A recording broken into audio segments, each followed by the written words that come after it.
$1 trillion. That is the new estimate for the new military budget. We've been talking about it for years. When is it going to happen? Well, of course it was going to happen under Donald Trump. You know how he loves a good round number. $1 trillion.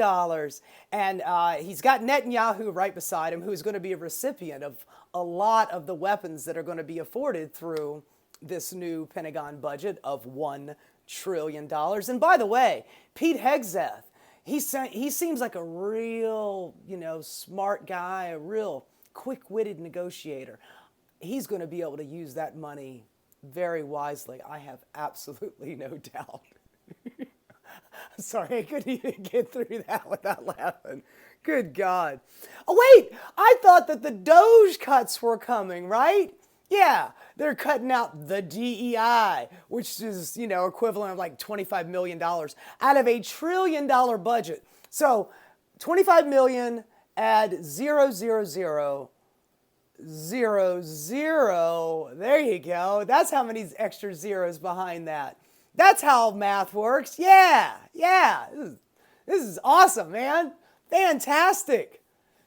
Well, but Donald Trump, he's a peace guy. He only increased drone strikes in his first term by 400%. Barack Obama, they called him like the drone president. And Donald Trump comes in there and he goes, "Hold my Mai Tai, baby. We're going to war." The dude absolutely loves war. And for all of the people out there that were saying that, the Democrats were the big old warmongers and Liz Cheney, she never met a country she didn't want to bomb. Donald Trump is threatening war with fucking Mexico, talking about shooting missiles to kill cartels because he's already declared them as terrorist organization, which is his executive powers way of getting around using, Congress, having the War Powers Act, which is constitutional, folks. That's what's in the Constitution. Congress has the power of the purse and the power to declare war, and Donald Trump is just using the word terrorist to give him a pass on anything that he wants to bomb. So when I hear people talk about, no, Donald Trump, he's a dove, man. He doesn't believe in war.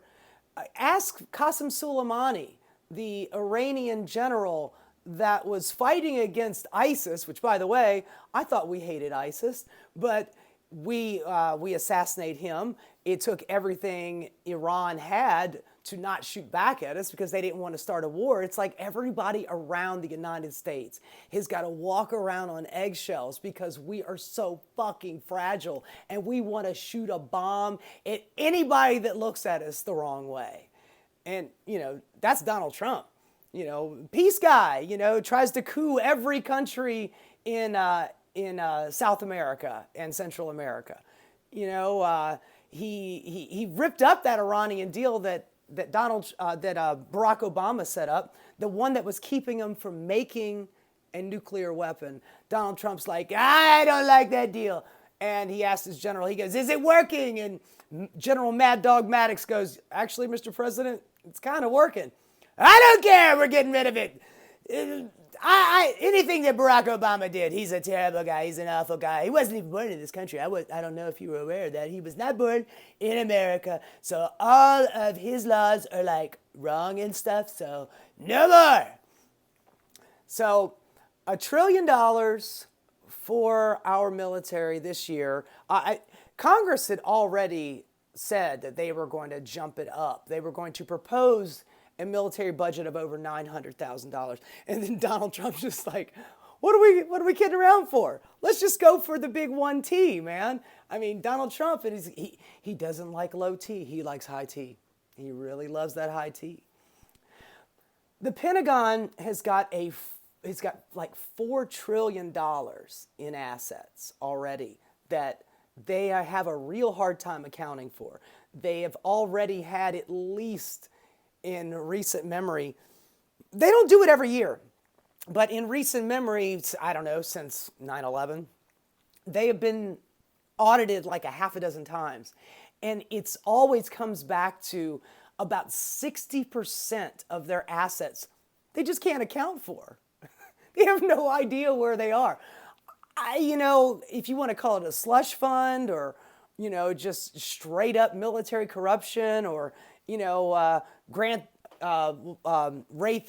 or Halliburton or, General Dynamics or whatever, they're all getting paid under the table. Who knows? They're not passing their audits.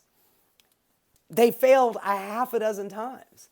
And we're just going to keep giving them money. We're going to cut Social Security, though.